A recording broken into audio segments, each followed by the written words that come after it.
Polemoscast diverte, e se você tem problemas com verdade, análise crítica dos fatos, combate a fake news e desmoronamento de ilusões, ideais e principalmente com conflito, este podcast não é indicado para você. Panton Pater Polemos, está começando o seu 5º episódio do Polemoscast, o podcast do Grupo Polemos, grupo de pesquisa da Universidade Federal de Uberlândia. Meu nome é João Flávio e hoje estou aqui com o professor José de Magalhães. Voltei, depois de ter sido expulso, voltei aqui para essa balbúrdia que é esse Polemoscast. É o nosso almoçácio. Não sei se vocês repararam, mas o Polemoscast passado, apesar de ter sido mais elogiado, foi o podcast que ultrapassou o tempo limite desse podcast. Fica o meu protesto. Agora uma convidada especial aí da Faculdade de Direito da Universidade Federal de Uberlândia, com a palavra. Boa tarde, meu nome é Catarina, eu sou estudante do último ano da faculdade e vim dar sequência à participação feminina nesse podcast. E eu gostaria de me apresentar e, conjuntamente com isso, passar o meu contato, porque desde janeiro eu estou fazendo uma pesquisa de campo sobre o combate à corrupção no Brasil. E até hoje, junho de 2019, a corrupção ainda não acabou. Se alguém tiver uma notícia diferente desse fato no Brasil, por favor, entre em contato com a produção. Bom, agora é o nosso amante do Polemoscast. Diga aí suas belíssimas palavras. Olá, amantes do saber absoluto, eu sou o Matheus. E eu não pensei em outra coisa para falar aqui, mas eu acabei de lembrar de uma coisa, aliás. Gostaria de mandar um abraço para um amigo aí, o Pedro Henrique Albinho, que é um grande fã do nosso podcast, escutou e assistiu todo, diga-se de passagem, né? E é isso aí. E um beijo para minha mãe, para meu pai e para você. Entre o juiz e o carrasco é o tema deste 5º episódio do Polemoscast. E toca a vinheta!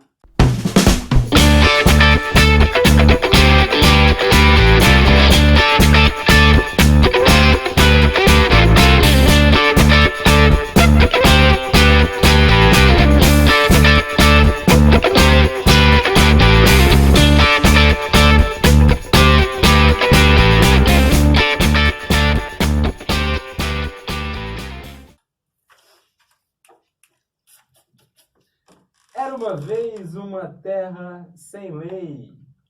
Entre o juiz e o carrasco. É o Brasil de hoje? Na verdade, é engraçado, né? A gente tá uma terra sem lei, mas que tem muita lei. Eu acho que esse que talvez seja o grande debate que a gente tem que fazer aqui. Assim, a gente tem um punhado de lei no Brasil. A gente tem um punhado de regra no Brasil. Aliás, muitas das coisas que os políticos falam que a gente precisa fazer é mudar um pouco esse tanto de regra que a gente tem para fazer as coisas. Todos os autores que a gente estuda no direito falam que a gente vive uma inflação legislativa. Toda hora a gente tem alguma norma sendo feita pelo legislativo. Não só isso, além da inflação legislativa do ponto de vista do legislativo, a gente vive uma inflação legislativa do judiciário, ou seja, o próprio judiciário fazendo uma invasão de competência e fazendo aquilo que a gente chama de ativismo judicial, judicialização da vida, judicialização da política, etc. Então, essa inflação legislativa, no fim das contas, talvez ela se perverte no seu inverso. E aí é que é a parada. Quando ela se perverte no seu inverso, ela, na verdade, a gente tem tanta lei que parece que não dá para aplicar todas as leis. E aí, quando não dá para aplicar todas as leis, a gente tem, assim, arbítrio, né? E a gente tem aquilo que a gente chama de estado de exceção. Então, assim, é uma terra sem lei, mas a gente só tem uma terra sem lei, não por fruto da ausência de lei, mas por conta que tem muita lei. Catarina, você que está aí no último ano do curso de Direito... Sabe mais que todo mundo. Mentira. Tá estudando para OAB. Mentira. Tem muita lei nesse país? Então, quando o Magalhães estava falando, eu estava pensando, porque a ideia de ter muita lei, ela está muito atrelada à questão da ordem jurídica que está vigente no país. E a questão da ordem jurídica, ela se aproxima muito da questão de ter ou não segurança jurídica. E é exatamente nesse ponto que eu acho que o problema que vocês propuseram para hoje, ele nasce. Que é, você tem uma ordem jurídica e você tem a questão da segurança jurídica. E nesse patamar, as pessoas, elas querem que as leis sejam aplicadas, então, para quem comete algum ato corrupto, você tem que aplicar a lei. Para quem fura fila, você tem que aplicar a lei. Para quem fuma um baseado, você tem que aplicar a lei. Só que para quem grila a terra, você não aplica a lei, porque, coitado, é o direito de propriedade dele. E nesse sentido, então... E o agro movimenta o Brasil, a gente tem que lembrar disso. O agro é pop, o agro é pop. E nesse sentido, então, é muito controverso que esse estado de exceção, ele vem e ele se torna tão latente no momento em que a gente tem uma ordem jurídica, a gente quer e a gente aponta tantos dedos para que a lei seja aplicada, só que quando surgem algumas notícias, as pessoas batem no peito e falam, eu sou laranja de tal pessoa ou de outra pessoa. Então é muito controverso, porque você quer que a lei seja aplicada, só que você quer que a lei seja aplicada para aquele que você elege como seus inimigos. Então, quando eu estava lendo um pouco sobre o tema, o que eu fiquei pensando é que esse Estado, ele se instaura lógico, em vários momentos, mas no momento que a gente está vivendo, pelo menos que eu pude observar, é que a gente elege inimigos, então as pessoas elegem, então você tem que combater a corrupção, você tem que combater o comunismo, você tem que combater aquilo, e contra os inimigos que você elege, você faz tudo, se torna uma terra sem lei. Não, você pode fazer tudo para aquilo. Então, eu posso romper sigilo se for para acabar com a corrupção, mas eu não posso deixar que os outros quebrem o sigilo para com as minhas falas. É interessante isso que a Catarina fala, porque essa questão de quebrar a lei e aplicar a lei dentro desse contexto que a gente estava falando de inflação legislativa, e aí, assim, já vamos falar por que a gente resolveu fazer um programa de juiz e carrasco. Peraí, ó, na filosofia da vida, quem com ferro fere, com ferro será ferido. É a razão desse programa? Mais da filosofia da vida, quem bate em Chico, bate em Francisco. Não é isso? O pau que bate em Chico, bate em Francisco. É isso aí. Cultura popular aqui tem. Nós estamos falando desse provérbio por conta dos vazamentos que o jornal The Intercept divulgou recentemente sobre a relação, no mínimo, suspeita entre o agora ministro Sérgio Fernando Moro e o procurador da República Deltan Dallagnol. Enfim, isso tudo também depende, ou seja, como que a gente vai aplicar a lei, quando a gente não vai aplicar a lei, disso que a Catarina está falando, de que tipo de hierarquia de valores a gente está querendo dizer.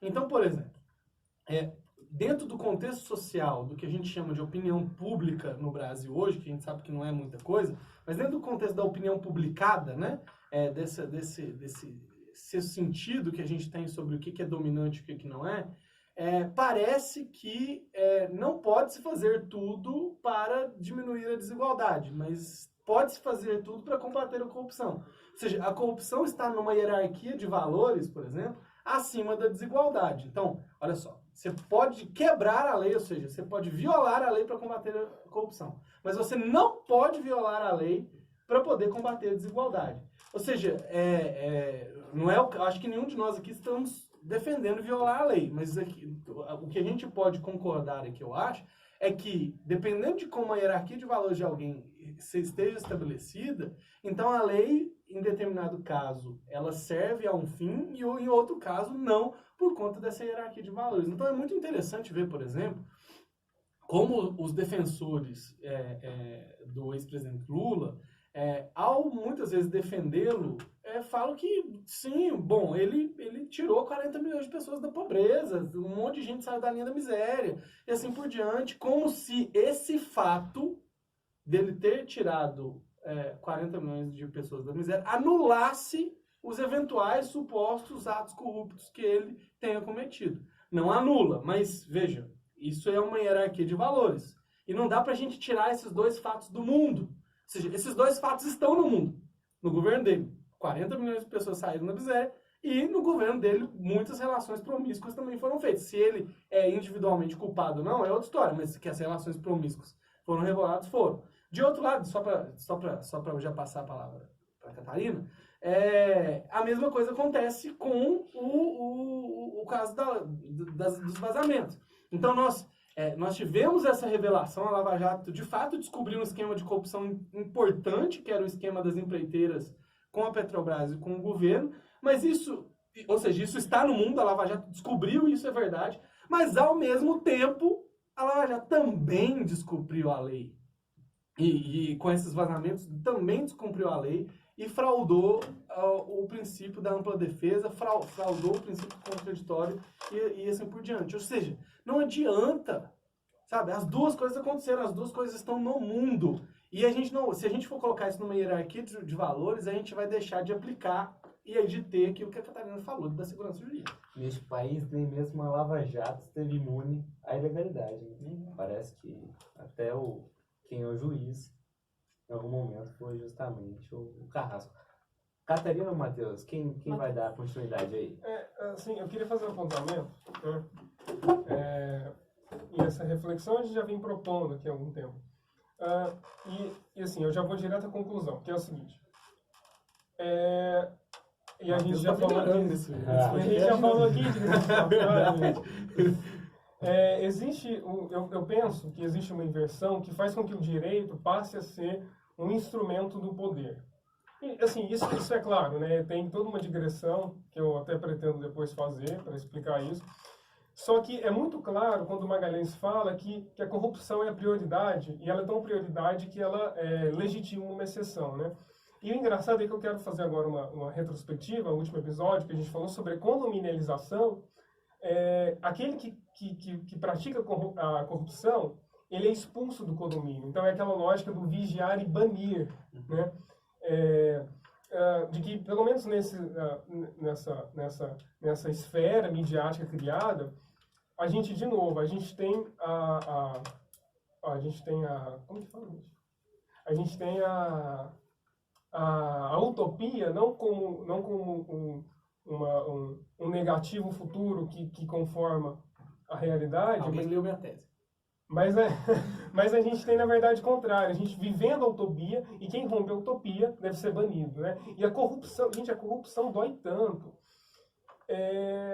que a gente não pode escutar falar de corrupção que a gente surta, né? Então, isso é um exemplo prático, eu né? nunca surtei quando eu ouvi falar de corrupção. Porque você é diferentão. Não, mas assim, vocês entenderam, tá, gente? Não tô falando que todo mundo, foi um exagero, mas tem é gente exagero que surta, é proposital. verdade. Não, a maioria. Tem gente que faz PowerPoint. Né? Catarina, o Magalhães falou assim que existe uma suspeita aí de que o Dallagnol e o Moro estejam... juntos e Shallow Now. Juntos e Shallow Now. Você que é estudante de Direito aí, vamos pensar um conceito jurídico aí chamado suspeição. Pode nos explicar mais sobre isso? O que é, o que come e de onde vem? Hoje, no Polamascast. A suspeição, ela habita nas profundezas do direito e nos tribunais, quando o juiz, muito amigo de outras pessoas, vulgo as partes, ou muito inimigo dessas mesmas pessoas, ele não declara, ou deveria declarar, a sua inaptidão para aquele julgamento. Por quê? Porque quando a gente está falando em um processo, independente de quem está desse lado ou daquele lado, a gente tem que ter em mente que o processo ele tem que ser imparcial. Então, ele tem que ser imparcial em todas as suas etapas, em todas as suas fases. Na fase de conhecimento, na fase de instrução, julgamento, enfim. E aí, então, a gente já retoma um pouco da grande questão. Vale tudo por prova ou o quê? E essa pergunta, quando você realizou do que é a suspeição, é exatamente o juiz, ele se enxergar em uma posição de inaptidão para aquele julgamento, justamente por ele reconhecer que ele, naquele caso, não vai ser dotado de imparcialidade, então ele vai deixar que o seu... É claro, é muito utópico a gente falar que o juiz ele vai ser sempre 100% imparcial, óbvio. Todo mundo tem suas experiências, criações, vivências, valores, enfim. Mas a grande questão quando um juiz ele elege aquele valor, agora pegando um gancho na fala do Magalhães, aquele valor como o que ele pretende combater e o que ele pretende que lhe seja reconhecido, então, ele quer ser o herói, ele quer ser a pessoa que acabou com a corrupção no Brasil porque ele prendeu um cara. E não importa o que ele fez antes, o que ele fez depois, ou o que outros milhares de juízes fazem. Ele quer ser aquele reconhecido. E quando ele sabe disso, e quando ele sabe que tem uma questão pessoal, e quando ele sabe que ele não é imparcial para julgar aquilo, é um limbo jurídico. E é interessante, só para... Como essa crença era real, que num dos diálogos do ministro e do Deltan Dallagnol, ele fala justamente sobre limpar o Congresso, ou seja, o Congresso deveria se autolimpar, mas isso não está no horizonte, e eu não sei se o STF tem força para poder fazer isso ou não. Ou seja, eles realmente acreditavam que ao recortar a realidade, nessa realidade da corrupção, que eles iam realmente conseguir fazer uma revolução. Eles realmente acreditavam que esse era o ponto, ou a causa raiz dos males brasileiros, a ponto de quererem limpar. Gente, eu ultimamente tenho dado muita importância para as palavras. O uso da palavra limpar é um uso muito interessante, é um uso muito autoritário, é um uso muito perigoso, né? Quando a gente fala que a gente precisa limpar algo, a gente está dizendo que a gente precisa, assim, é quase como... Ele é um nazismo, né? Eu não queria usar o argumento do nazismo, porque o argumento do nazismo é aquele argumento de quem não tem argumento, né? Mas é um argumento, no mínimo, autoritário. Pior, né? Quando eu falo que eu vou limpar o outro, né, pressupõe que eu seja o limpinho, né? E agora eles aí a gente entra naquele problema que no condomínio, vocês chegaram a abordar isso brevemente, que é o problema do narcisismo, né? O problema do narcisismo é um problema sério, porque aí a pessoa, de fato, se acha repositório de toda a beleza e tendo monopólio da virtude, e aí esse monopólio da virtude e repositório da beleza se auto-justifica. E aí não tem interação social possível que faça a pessoa se demover daquela ideia, porque ela se auto-justifica. Bom, eu queria plantar uma discórdia, já vou passar aqui a palavra também, né? Repare bem, nós estamos falando de um ex-presidente da República, com 2 mandatos, que ajudou a eleger a nova presidente e que talvez seja uma das maiores figuras políticas que o Brasil e o mundo já teve. Uhum. Haveria algum juiz, alguém que beire a imparcialidade para julgar essa pessoa? Eu vou passar para Catarina, mas antes de falar isso, existe aquele ditado que hoje, obviamente, é machista, mas que ele tem um significado interessante, que é aquele: a mulher de César não tem que ser só honesta, mas como tem que parecer honesta. Isso é um ditado romano antigo, né? Isso serve, porque no caso da mulher de César lá, por isso que é machista, né? Porque tá falando da mulher e não do César.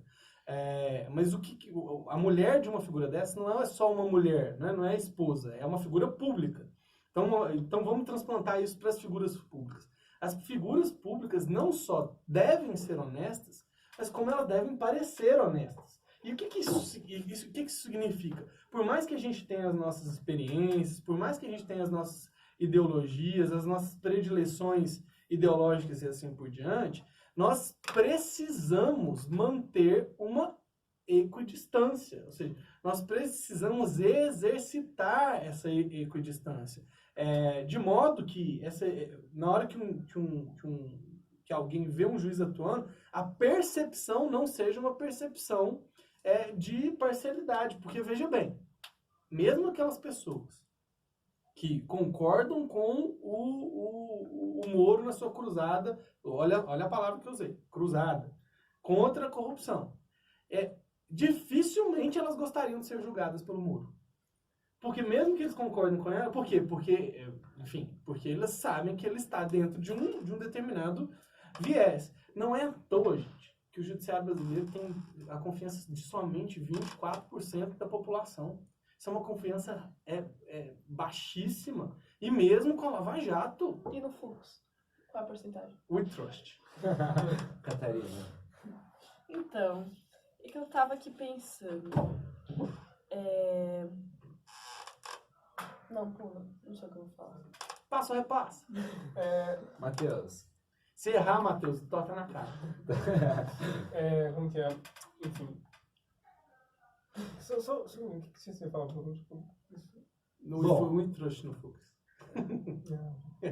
Bom, Edição! edição aqui. Edição! Magalhães,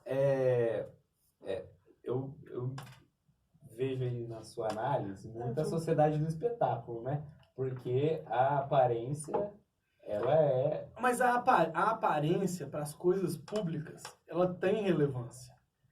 Mas não necessariamente a absoluta transparência. O que são coisas diferentes. Então, por exemplo, tem um tipo de justiça, um tipo de atuação judicial que se chama justiça procedural. Procedural justice, que no Brasil não existe tanto assim. E nessa justiça procedural, ela é baseada em 3 princípios: dignidade, equidade e voz. E no princípio de equidade, é justamente fazer com que o juiz sempre fazer transparecer em todos os seus atos que ele está ouvindo todas as partes. Então, por exemplo, o juiz não virar para o promotor e falar o meu promotor, a minha promotora, o meu advogado, a minha advogada, porque quando ele fala essas coisas, ele deixa para transparecer para outras partes que ele já escolheu um predileto. Então, a questão da suspeição aí não é uma questão de que o Moro, por exemplo, e aí quando ele assume o ministério do Bolsonaro, está muito claro de onde ideologicamente ele se posiciona, mas não importa a posição que ele se posiciona, mas quando ele conversa da maneira como ele conversou com o Dallagnol, ou seja, indicando que ali existe uma relação especial, a questão é essa, uma relação especial, ele está mostrando para todo mundo que essa equidistância, ou essa equidade entre as partes não existe. E é por isso que ele deveria ter se declarado suspeito. É por isso que isso é uma fraude ao processo penal. E aí é uma coisa importante. As pessoas que falam de processo penal e que vulgarizam esse fato não entendem o que é um processo penal. Um processo penal em si já é uma pena. O processo penal em si já é um apenamento que o Estado faz contra um indivíduo. Porque se existe uma coisa que eu descobri, não só ao longo da faculdade, mas principalmente com as pesquisas, quando o Estado quer, o Estado prende uma pessoa. Não importa por quanto tempo, pode até absolver depois. Mas quando o Estado quer, o Estado prende uma pessoa. Pode ser por um dia, mas quando o Estado quer, ele prende. Porque, inclusive, se por acaso você discordar da atuação policial, o policial te prende por desacato. Então, quando o Estado quer, o Estado prende. E quando as pessoas não entendem a gravidade que é um processo penal, elas tratam o processo penal como se fosse ali, uma briga de vizinhos. Quando é o mais grave. As pessoas sempre enxergaram o processo penal como algo muito distante, né? Então, a gente tem direito penal, assim, não é o mesmo direito penal para diferentes pessoas. Então, para um político, ele tem uma dimensão, e para uma pessoa pobre que mora em determinada zona da cidade, é outra dimensão.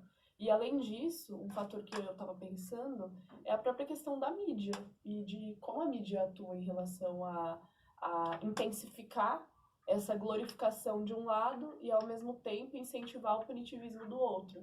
Então, por exemplo, se for uma pessoa qualquer, entre aspas, que perdeu um familiar, nossa, não, ele tem que ir no velório e tudo. Mas se for o ex-presidente que perdeu um neto, meu Deus, ele vai fugir e o velório vai ser um comício, e meu Deus, as pessoas estão perdendo, eu acho, muito o limite e a questão da sensibilidade para as coisas. Tudo guiado por um valor extremo, então aquela pessoa é a personificação da corrupção. Enquanto ela estiver presa, assim, nas minhas pesquisas eu ainda não encontrei o fim da corrupção no Brasil, mas algumas pessoas já devem ter encontrado. Então, enquanto ele está preso, a corrupção no Brasil deve ter acabado. Bom, escutando aqui o debate, tem uma anotação aqui do George Agamben, no estado de exceção, que ele fala assim que no estado de exceção o Estado continua a existir enquanto o direito desaparece. Matheus, o que você acha sobre isso? Cara, isso eu acho muito louco. Eu tava até pensando nisso. Relacione com o fato que estamos comentando. Pois é. Provinha. Provinha. As provinhas do Magalhães são difíceis, viu? Mas enfim. Uma coisa que eu acho interessante, e eu já falei isso aqui várias vezes, e eu volto a falar de novo, que a gente precisa entender o que seja o Estado, ou então o que seja o direito, também a partir da sua... A partir não, mas com a sua negação. Então, tipo assim, é o que eu já havia falado. Então, a gente entende Estado de Direito como Estado de Direito e não Estado de Direito ao mesmo tempo. E a gente pode transportar isso também para o direito. Tá? Então, a gente pode entender o direito como direito e não direito ao mesmo tempo. E aí, assim, para simplificar, a gente pode pensar que a exceção é um estado de não direito. Né? Então, o direito, ele se faz a partir da exceção também. Ele tem a exceção como negação e se concilia com a exceção de modo que o direito, ele, assim, não dá pra gente escapar disso. O que você está falando é que o Estado de Direito, o Estado de exceção é constitutivo do Estado de Direito. Sim, e mais, assim como o direito nega a exceção ela não desapareceu. Não significa que a exceção desapareceu. Então, por exemplo, em diversas ocasiões, a gente tem, como por exemplo, a gente tem a exceção aparecendo.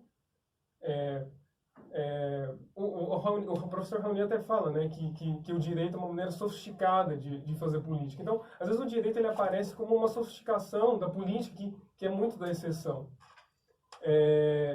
E o direito ele consegue conter essa exceção. Só que a grande questão é se a exceção ela já não está tomando o lugar do direito, né?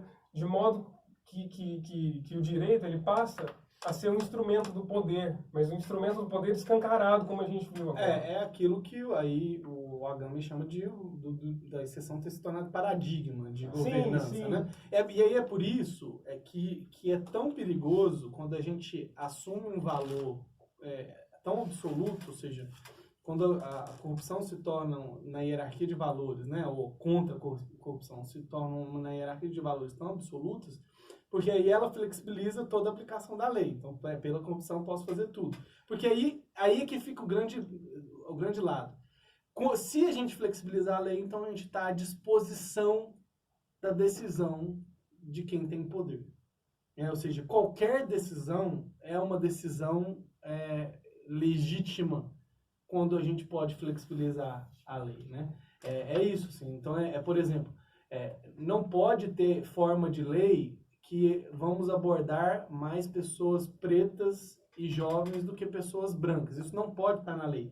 Mas, quando a autoridade assim decidir, isso se faz com força de lei. Então, não pode tomar forma de lei que o juiz terá um relacionamento especial com o promotor. Mas, se assim o juiz agir, isso tem lá força de lei. Prenderam várias pessoas dessa forma. O professor Raoni também, aliás, um grande abraço aqui, Raoni Belchowski, ele tem uma frase que ele diz o seguinte, que o direito gera poder na medida que o poder gera direito. E se o direito é essa sofisticação do poder, vamos pensar num campo político aqui e quais serão as consequências para o juiz Sérgio Moro. Porque eu acredito que o Moro ainda não tinha pagado a sua taxa de conversão de campo. E agora ele está pagando, porque ele virou uma vidraça sem poder agora. Ele antes estava no campo do judiciário, que ele tinha poder, usava capa preta, era um nome possível para o Supremo Tribunal Federal, e agora ele virou um político. Ele é um político alvo de interceptações telefônicas aí, né? Catarina, qual que é a sua análise aí desse novo campo político, jurídico, filosófico, ontológico? Eu penso que nesses tempos em que as figuras elas se tornam indeterminadas, ou na verdade, elas apenas tiram uma capa que elas já vestiam antes, então, se na verdade antes eu estava envolta por uma toga, hoje eu não estou mais e hoje eu levanto a minha nomenclatura de ministro. A gente só mostra o que a pessoa realmente já fazia antes daquele processo. E para além disso, algo que eu estava pensando quando o professor Magalhães estava falando, é muito da forma como o próprio conceito de legitimidade ele se torna uma vidraça. Então, voltando ao início da minha fala, lá no começo do programa, quando eu falei da questão de segurança jurídica, ordem, enfim, é muito interessante pensar que a gente vive num período de tamanha insegurança e de tamanha indeterminação das figuras, que eu não sei se ele é juiz, se eu não sei se ele é ministro, se eu não sei se ele faz política, se ele faz super-homem, direito, se ele é super-homem, meu Deus do céu, o que esse homem é? Eu não sei. Mas Tem o que eu uma sei... galera, só Pode um falar. parênteses. Tem uma galera espírita aí, que inclusive fala que ele é reencarnação de um espírito famoso aí chamado Emmanuel. Né? Assim, é a vulgarização mais absurda da questão. Se ele é um espírito que voltou, então eu também continuo sem saber. Mas a grande questão é, quando a legitimidade ela se torna uma vidraça, que nem eu ia falar, a gente não sabe mais no que acreditar. E a gente passa a deixar que, digamos que se existe uma opinião pública, que essa opinião pública ou opinião publicada, que vocês falaram, que ela nos guie. Então, por exemplo, se, aqui voltando para outubro de 2018, se eu ganho as eleições, a legitimidade não está comprometida. Mas se eu perco, eu tenho certeza que foi fraude. Então, eu penso mais ou menos nesse sentido, de forma que, se o juiz condena, é legítimo, mas se ele não condena, não é legítimo. Se ele é um ministro e ele toma as medidas dele, que ele já sinalizava há algum tempo, e que ele usa o direito de uma maneira, assim, até meio perversa, para fazer política mesmo, é claro, assim, algo que eu sempre tenho em mente, algo que a nossa querida professora Rosa, que eu espero ver aqui nesse programa, fala, que viver é um ato político, então ninguém é imune a isso. Mas me perdi, mas é isso. Eu acho que as consequências pro Moro, elas são consequências ainda de fato não conhecidas. Mas qual que é o vetor, ou seja, qual que é a direção que se aponta? A direção que se aponta é que ele não permaneça no governo. Por quê? Porque os vazamentos de interpretação não acabaram, eles prometem mais coisas, e a permanência dele no governo é cada vez mais sustentável. Por que é sustentável? Não por conta da vontade do Bolsonaro, não é por causa disso. Mas porque simplesmente ele não vai conseguir